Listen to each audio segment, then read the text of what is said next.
rearing, but it actually is a discourse on children. And so in Matthew 18, chapter 18, verse 1, Jesus is going to use an illustration. And there we understand that Peter and the disciples are there, and Peter had a family, and Peter had a young son, and we see that Jesus would have been sitting there with the disciples, and he is about to use Peter's son for an illustration. At that time, the disciples came to Jesus saying, "Who then is the greatest in the kingdom of heaven?" We looked at this Wednesday night. If you want to be first, you got to be last. And so Jesus is going to use an illustration. Then Jesus called a little child. The word for child here is not a baby, but a little bit older child to him, set him in the midst of them. And he said, assuredly. When you see the word assuredly, it means dogmatic statement of Bible doctrine. Assuredly, I say to you, I communicate to you this doctrine. Unless you are converted and become as little children, you will by no means enter the kingdom of heaven. And so what is he pointing to? He's pointing to a childlike faith. A childlike faith. You can't work your way into heaven. You can't get good enough to get to heaven. It takes a childlike faith. How much faith? A little bit more than none at all. The faith of a mustard seed. And so we see here that Jesus is going to use the illustration of a childlike faith that it takes to be regenerated. Faith always has an object, and the object is Jesus Christ upon the cross, where he purchased our salvation. Verse 4, therefore, whoever humbles himself as this little child is the greatest in the kingdom of heaven. And Jesus points to the fact that if you are going to reign and rule with him, you will have to develop genuine humility on earth. Genuine humility. Remember, we looked at the fact that you can never look down your nose at someone if you're down on your knees serving them. It is genuine humility he points to here. And that is a characteristic of spiritual maturity.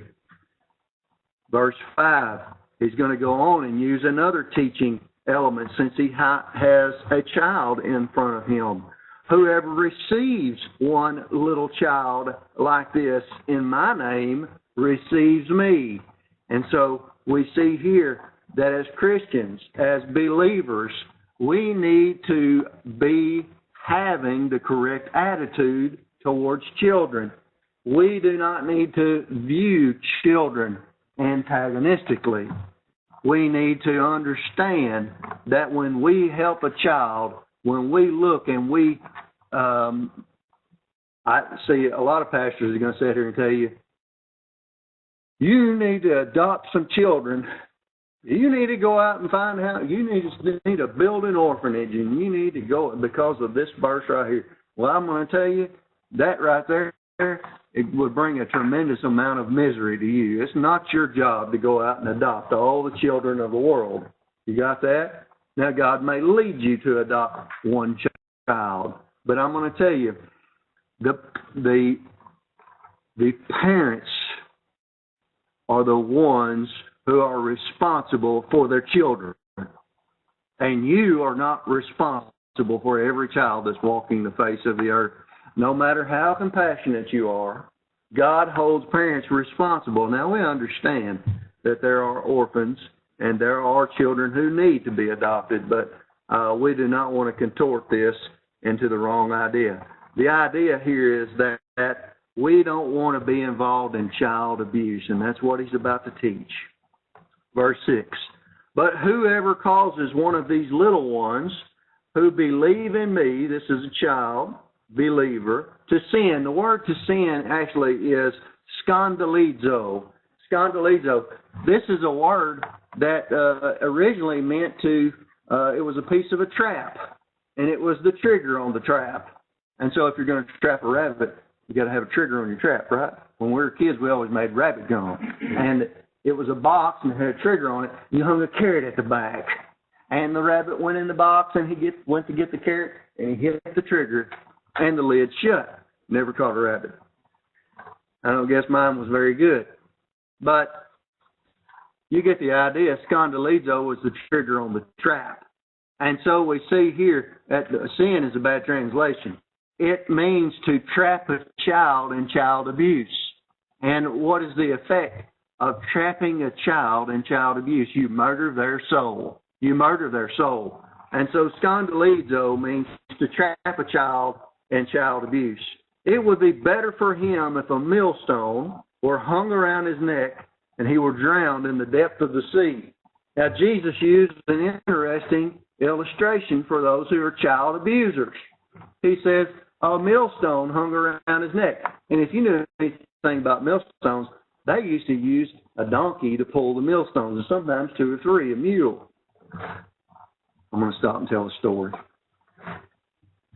These children nowadays they're deprived, because one day my dad took me over to my neighbor's house. His name was Efton Taylor, old-time farmer. I'm talking about an old man. He was an old man way back when. He was always old when I knew. She's smiling. She knew Efton Taylor. A couple of people here knew Efton Taylor. Well, Efton Taylor he was what you call, sure enough, he knew it. He was a farm guy. He was raised in an area where there was, he saw electricity coming, and he saw running water coming, and he saw TVs coming, and he saw all of these things coming in, and he was raised without these things. Well, Efton Taylor, he raised all of our pigs. My dad bought pigs from him, and Efton Taylor would raise them up, and he'd get them to the age where they were ready to be weaned, and then he'd bring them to Dad. My dad would feed them out, and he sold them. He sold them way too cheap. I think it was something like $10 a piece for pigs, and you wouldn't believe how much work it is to raise a pig. Well, one day we rode over to Efton Taylor's farm, and I'm in my dad's truck, and we drive out there, and we drive out in the pasture, and there is a shed built out there, and we go up to the shed, and they've got a huge pile of cane out there. And under this shed, they've got a mule, and it's hooked to a cane press. And this mule's walking in circles. And I'm a child, and we ride up to this thing, and I'm looking at it, and I'm going, what in the world is going on here? Because they got this cane press running out here in this field, and the juice is coming out of there. This cane syrup is coming out of that press, and it's running down, and then sitting on the side of the hill, they had a big stainless steel trough. And they would run that fresh sorghum, that cane juice, over that trough, and it had burners underneath. And as that syrup ran down that stainless steel trough, it was cooked, and it was turned, colored. It actually came out clear. When it was cooked, it turned darker, so that down at the bottom, it was caught and put in jars. And all of this was happening out in the middle of a pasture. And I'm walking around as a kid going, is this some kind of twisted science experiment? And there's no one to ask what is going on. I don't have any idea what's going on. And all of these guys are out here working. And I see that mule, he's just as happy as he can be to smash that cane. But I notice that every once in a while he'd get him a piece. Sugar cane, sorghum cane, and he'd be chewing on. So he was just as happy as he could be to squeeze that cane and get that juice. Well, they were making sorghum. You'll never see it. You'll never see it. Only in my day. I had a wonderful childhood, I'm going to tell you. I got to see sorghum molasses being made out in a field. Well, Jesus uses the illustration of a millstone. And a millstone was a huge apparatus. And the stone actually laid on top of another stone, and you fed the grain down through the center, and it came out, and underneath that stone it got pulverized and ground into flour. And they would use a donkey or a mule or whatever to drive that millstone. Well, a millstone was huge and heavy. I mean, it was big. And so Jesus uses the illustration of a millstone, and it's going to get hung around your neck. And if you're going to sink somebody in the ocean, it doesn't take anything as big as a millstone. He could have said a brick, a rock. But Jesus uses the illustration of a millstone to show the weight, to show the amount of tragedy that is involved in child abuse. And so we see here that a millstone is used, and then they're going to have to haul the abuser in a boat out to sea and bury him there. Well, these disciples, half of them's fishermen, and they're sitting there thinking, you're going to put a millstone in a boat? How? That boat's going to sink. And so they're sitting there thinking, what size boat would it take to haul a millstone? And Jesus uses this illustration for impact. They understood what he was talking about. He is trying to teach them something significant, and he's using a vivid illustration to get their minds stimulated on the matter of child abuse. And so a millstone hung around his head, and he were drowned. He's buried at the depths of sea. Now, the worst thing that could ever happen to you in the ancient world was to be buried where no one could see your tombstone, to see your grave, because they would come by and they would pay honors to the grave. And not only that, that your family would be buried next to you. And so Jesus is saying that his memory has vanished from the earth. So the child abuser is one that gets a millstone hung around his neck, hauled out to sea, and buried in an unmarked grave, so that his memory from the human race was washed away. Well, this was pretty dramatic. In verses 7, 8, and 9, Jesus teaches the severity of child abuse. In other words, this type of sin is a great offense against the righteousness of God. Verse 7, woe to the world because of offenses, because of child abuse. For offenses must come, but woe to that man by whom the offenses come. If your hand or foot causes you to sin, he's talking about the offense of child abuse. If your hand or your foot causes you to commit an act of child abuse, Jesus is saying it's better for you to cut it off. Cut it off and cast it from you. Now, he's using this illustration, okay? This is how terrible it is for you to commit an act of child abuse. And it'd be better for you to chop off your own hand than it would be for you to commit an act of child abuse. Better for you to enter in a life lame or maimed rather than having 2 hands or 2 feet to be cast into everlasting fire. And if your eye causes you to sin, pluck it out and cast it from you. It's better for you to enter into life with 1 eye rather than having 2 eyes and be cast into hell. And so Jesus is using a vivid illustration here to let you know that you need to harness that sin nature. And we know in Romans chapter 6, Paul taught us how to do this. He's showing us the effect of the sin nature on the life. Verse 10, take heed that you do not despise one of these little ones, a child. For I say to you that in heaven, their angels, every child has a guardian angel. Their angel always sees the face of my Father who is in heaven. And this is the Supreme Court of heaven. And if you commit an act of child abuse against a child, guess what? That offense is going to be mentioned at the Supreme Court of heaven. For the Son of Man has come and saved that which is lost. Actually does not appear in the best translation. Verse 11 is actually not there. What do you think if a man has 100 sheep and one of them goes away? Does he not leave the 99 and go to the mountains to seek that one which is stray? And so we see here the verses 11, 12, and 13 are the lost sheep. But in verse 14, Jesus picks up the idea of child abuse again. Even so, it is not the will of your Father who is in heaven that one of these little ones should perish. And the word for perish actually means to be ruined or destroyed. It doesn't mean to die.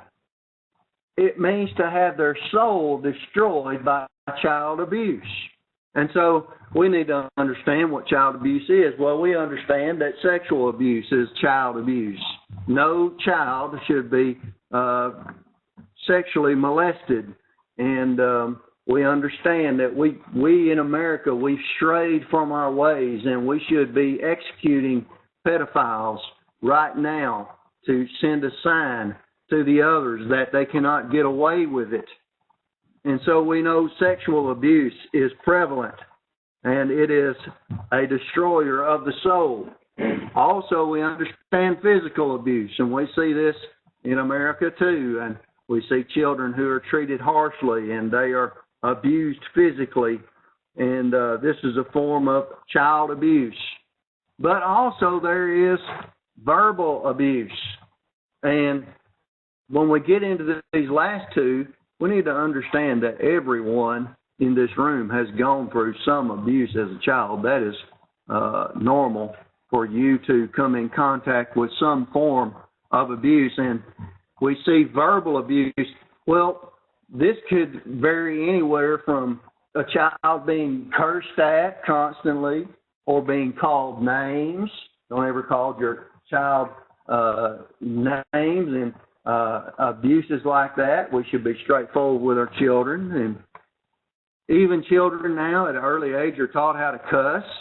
And this is a form of abuse. But if we look at the last category, we've looked at sexual abuse, physical abuse, verbal abuse. We could look at emotional or psychological abuse. And we understand that much of this goes on to varying degrees. A child should never feel guilty. I'll give you an example of emotional or psychological abuse. How would you feel if mommy and daddy get divorced? Some parents actually ask their children that. Did you know that's in a form of abuse? If the child is going to respond, I don't care. And if you get divorced, do you know what that child's going to think? That child's going to think, mommy and daddy got divorced because I told them I didn't care. You got that? Don't ever put that before your child. How is a child to respond to something like that? Or many parents they pass on to their children their weakness and their sin nature, just like gossiping and maligning and running down other people. They're going to invite their children to do that. We've seen in Missouri, the young man that was shot, he was taught in the home how to have a life of crime. His own mother was arrested for robbery not too long ago. And so we see that child abuse happens at many different levels, and many times it's emotional or psychological. Well, there are some answers to child abuse. Obviously, we don't want to be child abusers, and as I look out here, I don't see any, and I'm thankful that you are not. We all love children here, and I can see that. But the answer has to come for those who have experienced abuse themselves, because the person who has experienced abuse carries that in their soul. And the fact is that they carry a piece of that millstone in their own souls, a heavy weight, a burden that cannot be carried. And so when we look at child abuse, and if you look at it as someone who has experienced abuse, you have to understand that the Supreme Court of Heaven has seen your case. And God understands everything that you have gone through. And it's not for you to carry in your own soul bitterness because of these things. It is for you to take that chunk of millstone, and whether it is forgiveness that you have to have in your soul, whether it is breaking out of many of the psychological issues that you're going to have to deal with along the way, you've got to take that piece of that millstone that you've been handed in abuse, and you've got to take it out to sea, and you've got to dump it overboard where it can no longer be seen, where it can't be found. And so we see the story of child abuse, and we understand different issues of child abuse. and it's for us as believers to protect children, to protect them from child abuse. And I want to go now. We're going to look at 10 points on child raising. And what I want to do here, I just want to give you point number one. There are no mistakes as a child. I know children, parents have told them, well, we didn't know you were coming. You were a mistake. That's a bad thing. Because there is no child that has ever been born that is a mistake. The Bible actually says that God knit you together in your mother's womb. Isaiah 44:2. In Jeremiah 1:5, God tells Jeremiah, I knew you in the womb before you were born. And so there is no child that has ever been a mistake, whether it was a bad marriage or the wrong person or whatever. Guess what? No, there are no children that are mistakes. And God gave them soul life, and we are to love them, and they make them feel loved just like any other child. A child is helpless above all. There are many kinds of animals in the human race, and a lot of animals are born and they're not totally helpless. They have to go out and fend for themselves, like a fish. You got to go out and learn how to make a living immediately. But children of the human race are above all helpless, and they take nurturing and they take raising, and they take a lot of work. But we need to understand that as parents, God has placed us here on earth to take care and nurture our children from the earliest of age.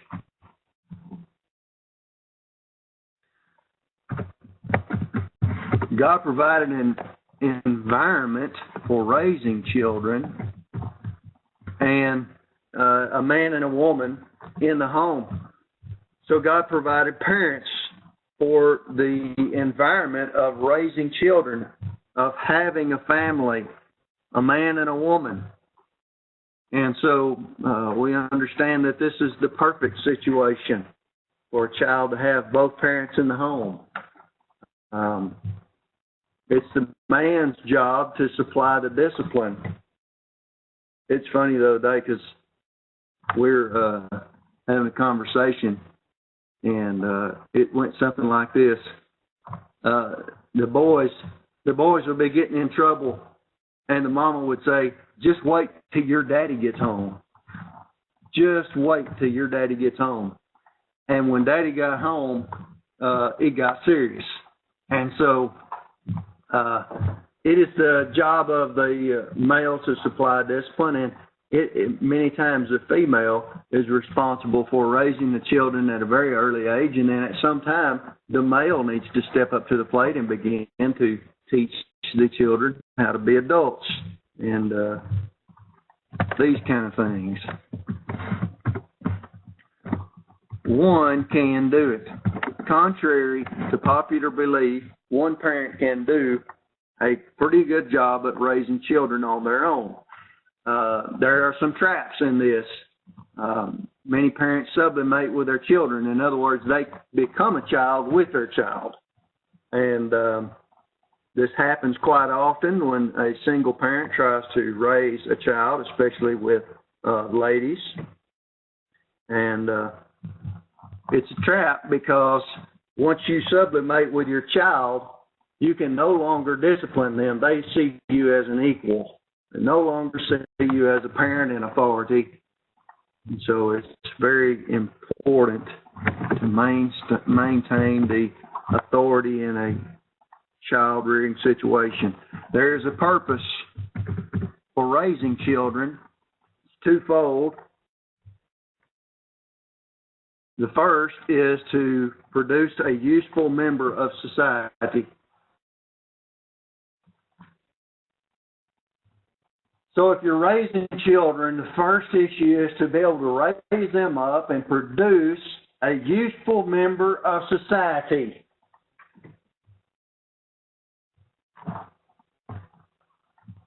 So we understand that we're going to cultivate their minds, and we're going to try to figure out what area of life that they're going to be able to excel at. I'm going to tell you,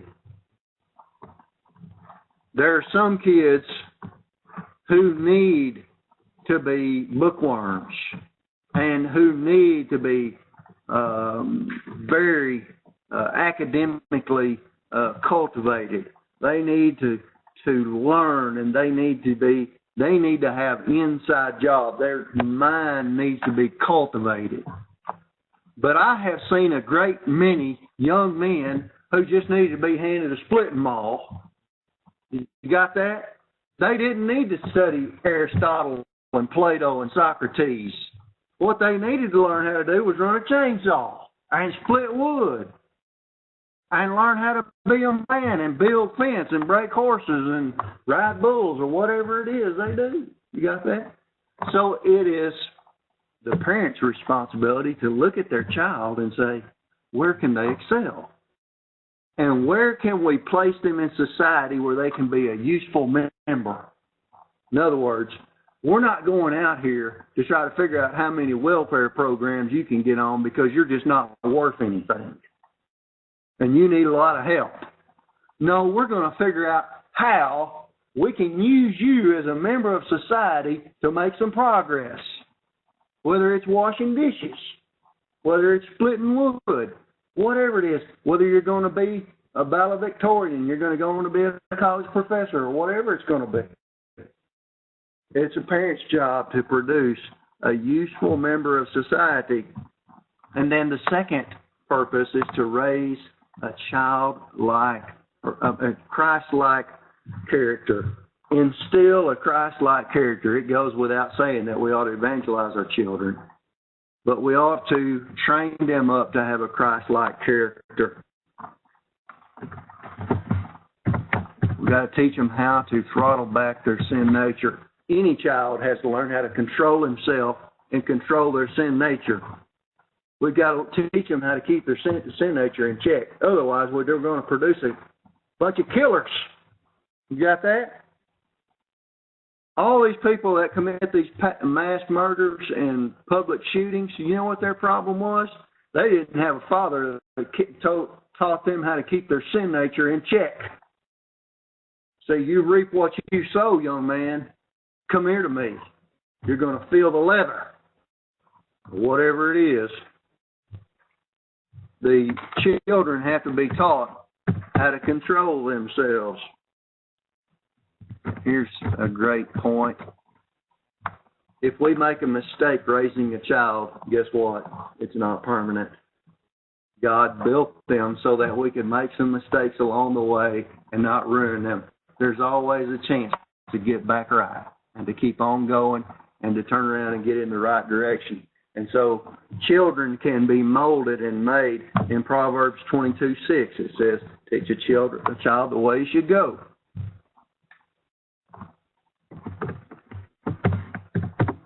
In teaching our children and in their learning, we should understand how they learn. Some children can learn with just audio. They can hear you talk and they can learn. Some children take visual aids. They've got to see a diagram. They've got to see a picture. They've got to look at something.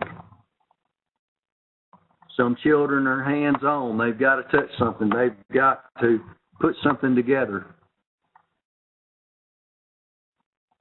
So there's different types of learnings, ways children learn, and we are to, as parents, understand how our children learn and teach them in that way. We got to teach them how to handle the world. When you get out into society, you young ladies, y'all are beautiful. Young men want to have sex with you. You understand that? The world they want to abuse you. You got that? And parents start teaching their children this, and they go out in the world and they're just like Bambis out there. Don't know there's an onslaught going on out here, and they're not ready for it. Well, you got to teach your children and males, keep your pants zipped. You're not ready for sex. You're just young men. Wait until you grow up. And the world out here is trying to teach our children how to be sexually oriented before their time. And we've got drugs out here going rampant and all kinds of problems going on in society. And we, as parents, have to teach our children how to handle the world. My last point is the best point.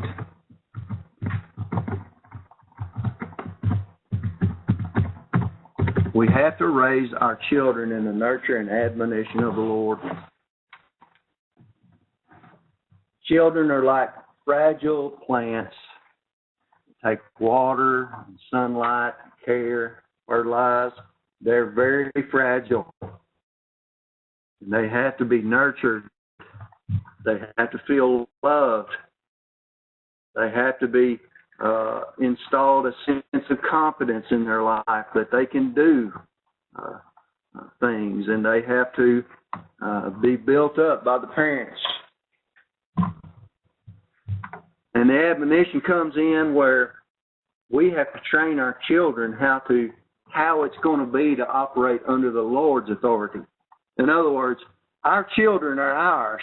Up to 18, maybe 20 years old, they're our responsibility. God is going to hold us responsible for their mistakes up to that time. You got that? The child makes a mistake while they're in your home, and you're not going to say, well, God's going to punish you. Guess whose responsibility it is? Your job. God's not going to punish them because it's your job. What we want to teach them how to do is get out from under our visible authority and make the transition out to that invisible authority when they come under the discipline of the Lord. And so we've got to teach them about how the Lord disciplines. And we carry it on the same way, and it's in love. We're going to stop right there. 22, Colossians 3:22.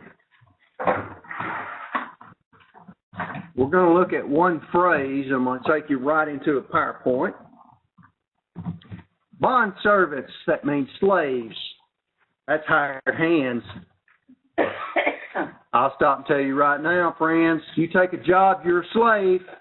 Don't ever take a job that you're not willing to be a slave to, because you are a slave, and that's how God puts it. And they're all back there, amen, brother. Hallelujah. They're all like, yep, I'm a slave. Bond servant, that's slave. That means if you're hired out to do a job, you become a slave. You may say, well, Brad, you work for yourself. You not say, hello, I'm a slave. I'm chained to this pulpit for one thing. I'm a slave to the Word of God. And then secondly, when I do a job for a customer, I become their slave. And so not only, you have usually one or two bosses. I've got multitudes of bosses, and they can call at any time. And I have to console them and work for them. And so we're all slaves to one thing or another. And if you're a housewife, guess what? You're a slave to the home. And it's your job to manage it. And we could go on and on. But we see the word bondservant here. That means hired hands. It means slaves. It means you've got a job to do. Bondservants, obey in all things your masters. And you say, wait, my boss is unfair. My boss is a jerk. My boss is a hypocrite. My boss doesn't do right. So what? So what? And did you know God gives you unfair bosses along the way for a reason? He does. You know why He gives you those?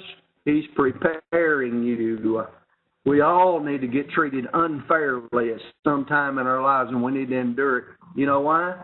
So that when we are placed in positions of authority, we understand justice, we understand fairness, we understand objectivity, we understand how to do the job now. Because back here we were treated unfairly. You know who the worst bosses are? The ones that are promoted right up to the top without having to go through any of the problems that are associated with being lower on the rung. And so it's great for us to have an unfair coach. It's great for us to have an unfair pastor. It's great for us to have an unfair parent, someone in authority. Obey in all things your masters according to the flesh, that means here on earth. Not with eye service, that means not when they're only watching. So you work great when they're watching, but when they walk away, you don't do so good. Not with eye service, as men pleasers, but in sincerity of right low heart, fearing God, having a true respect for God.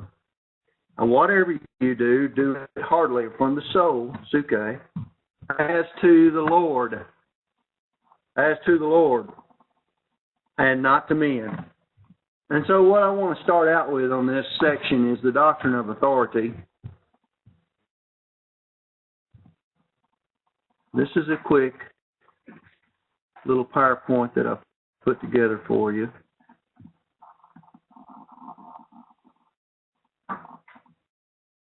We're going to look at the doctrine of authority together.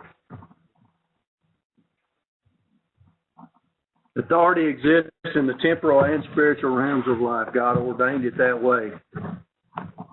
See, there's always going to be authority. We're learning this on Wednesday night, too. Jesus Christ, he subjected himself to authority in true humility, even though he was God.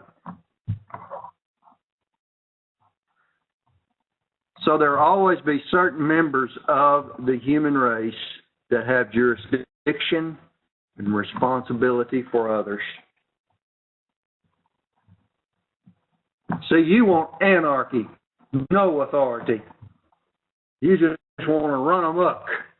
You don't want anybody to tell you what to do. My uncle was in a church where they had no authority. You know, in Bible class, you know what they do? They look at a passage, and then they have people stand up and tell what they think. Ouch. And he tells me about all the problems they have, too, and I'm going, that just makes me want to chew somebody out. No authority here. You're never going to get anything done if you don't have a boss. And that's the truth. You can't hardly get anything done unless there's somebody who can be blamed. It's your fault. And that's the authority. Remember, there's always a responsibility with authority. And it's going to be your fault if something goes wrong. And then you know what you say? I take full responsibility, sir. We'll make it right. So there will always be authority. It exists in temporal, that means on earth, and spiritual realms, that means in heaven, with angels, with God, with the future. Spiritual realms of life. God ordained it that way. And so there will always be a system of authority. Even when Jesus comes back, there will be systems of authority. There's an issue with authority at the fall in the Garden of Eden.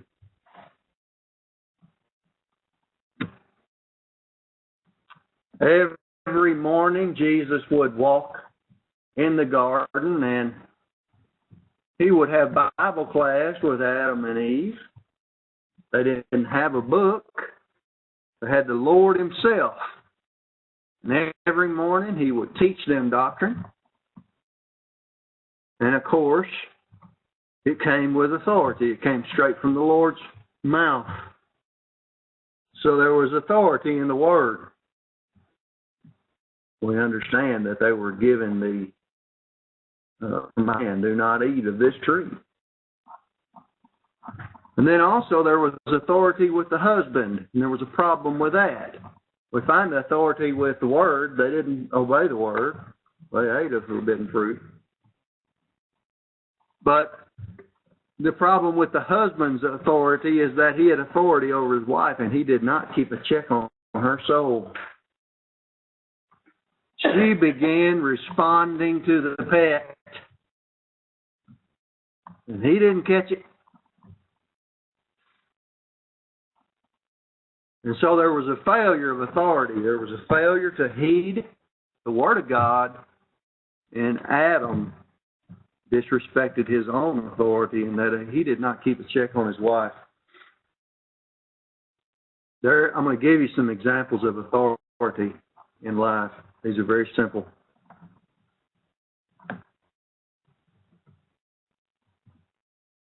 There is an authority of God. We have authority from God, and it exists in the Word of God. We are under direct authority from God as members of the human race. You may say, well, why is same-sex marriage so bad? Directly commanded from the authority of the Scriptures, God describes marriage. It is His authority, not man's. See, there's authority in the Word. That's for the whole human race, not for Christians. And therefore, it becomes a non-issue. There's no legislation that can change it. It's God's authority. Go on before I get fired up. There's authority in the local church. Starting with the pastor-teacher. There's failure in the local church. Guess who the man is? Pastor-teacher. His responsibility to disseminate doctrine, to teach the Word of God. And problems come when the emphasis is not on the teaching of the Word. You get a lot of problems when you get away from that. That's why I'm thankful that you do not give me a lot of issues about teaching the Bible. I get to teach what I want, how long I want to, and when I want to. It's a great job here at Grace Bible Church. There's authority in the divine institutions. We looked at the divine institutions last week. The first is volition or freedom. You reap what you sow under that. You decide you're not going to work, you starve. That's what God says. However, our government has taken the place of God, and now if you don't work, you get on welfare and you live fine. You live better than me. Well, guess what? God's going to right that situation eventually. So you make decisions and you reap the consequences. That's authority and volition. I used to jump off the roof of the house, and I thought it was fun. And when I went to my arthritis doctor, she said, well, have you ever been overweight? She pulled it on my leg, and it was like, clack, clack. Well, what did you do? And I was going like, I didn't do that. Have you ever examined a stunt person? That was me. She never did understand what happened. There was authority in my decisions. You know, damage your body is going to stick with you. Remember that, young people. Volition, there's authority in marriage. The husband's responsible. There's authority in family. The parents are responsible. There's authority in divine institution number 4, the nation. That's the government.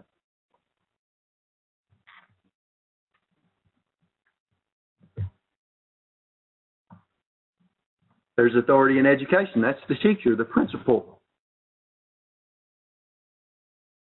My son's learning about this. You got to figure out what they want, don't you? Yes, sir. And that's how you got to figure out what they want. Doesn't matter if it's right or not. You are there under strict academic discipline to get an A by understanding what the professor wants.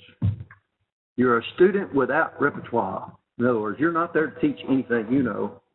You're to learn what they know, and if it's wrong, you leave it on their desk at the end and you say, adios.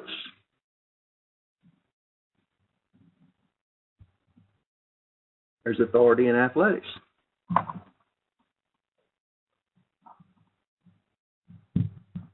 Good, strong coach teaches athletes authority. There's authority in business. We've seen this, the boss.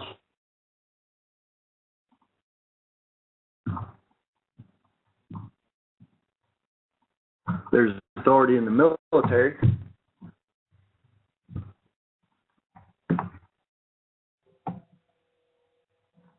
This is fun because we look at all the different ways you can learn about something being in charge and about the person in charge and learn about authority in life.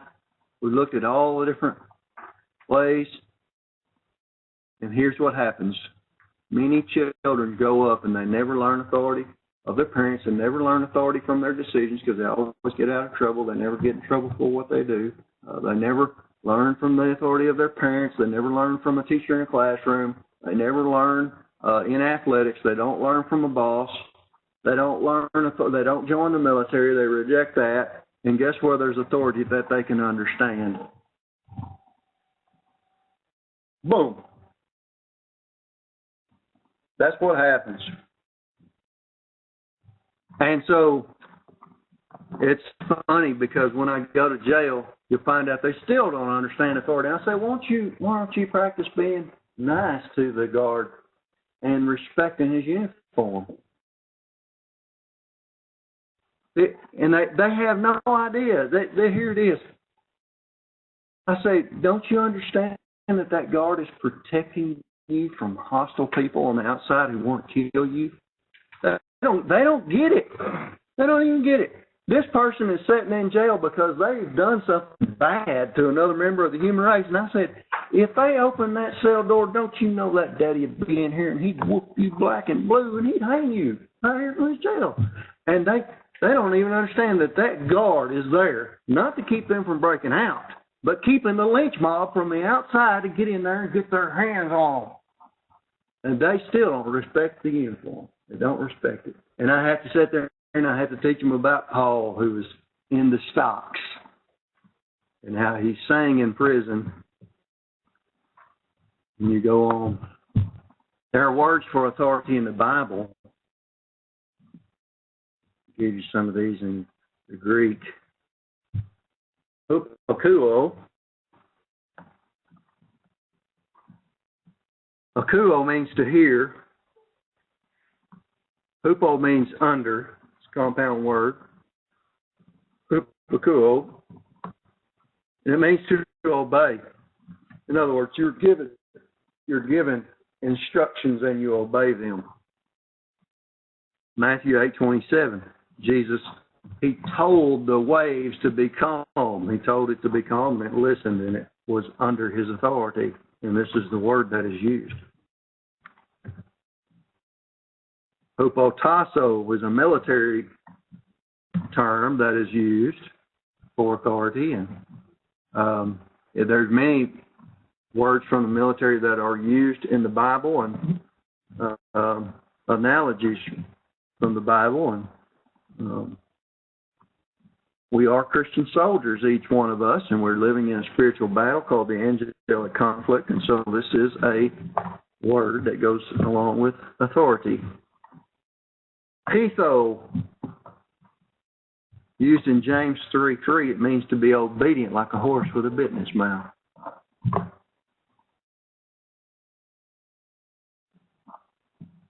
It's funny because once you've bit trained a horse, here's what happens. At first they don't get it. You're on their back, you point their nose where you want to go. Well, when they don't go, you use the bit to persuade them to move their nose.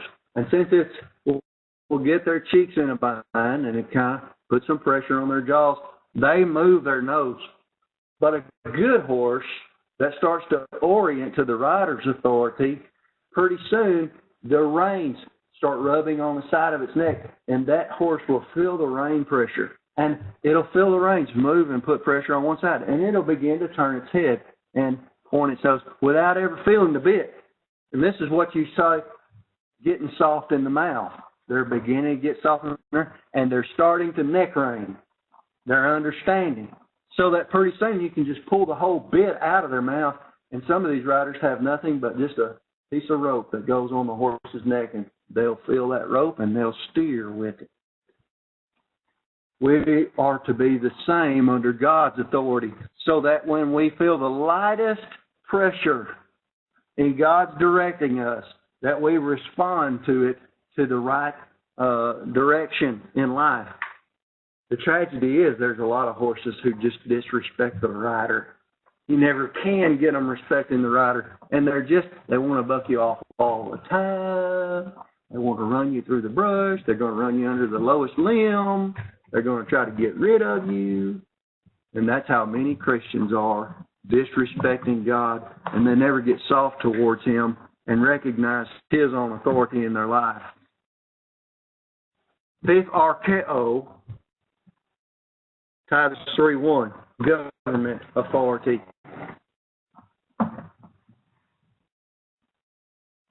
The Bible says we should respect governmental authority when it is righteous. You got that? When it's righteous. I can look at my children and I can say, if Adolf tells you to get on the train and he's government authority, do you say, yes, sir, right away, sir? Or do you shoot him?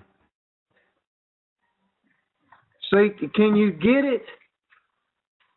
You don't turn in your guns. You don't register your guns. It's legitimate authority. And so we are to be in tune with governmental authority. That's the only way we can organize as a nation. It's the only way we can have a military.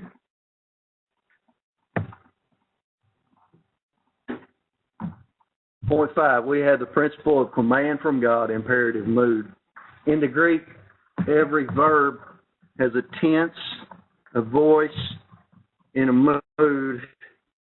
When we see the imperative mood, it's always the mood of command. That means it's an order.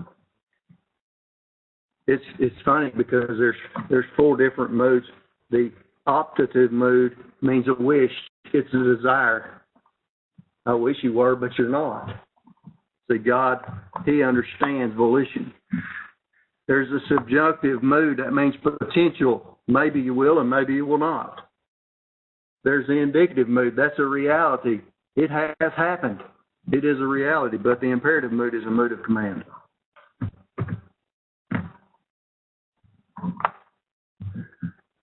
God's authority is evident in nature.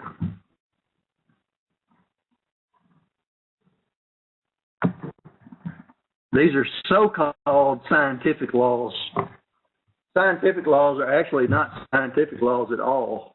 It is what science has recognized as God's faithfulness. They have gone out here and they've said it works the same way every time. It's a scientific law. It's actually not a scientific law. What you have found is the faithfulness of God to do it the same way every time, so that it becomes law. And they should have said in science class, we have found the laws of God. But see, that would glorify God instead of man. So we have to call it a scientific law so it glorifies man. So the so-called scientific laws are God's faithfulness and His sovereignty at work. And that is His authority over nature when you see the same thing happen the same way every time. There is authority of God over the angels. Even angels have rank and command, and some angels have authority over the others.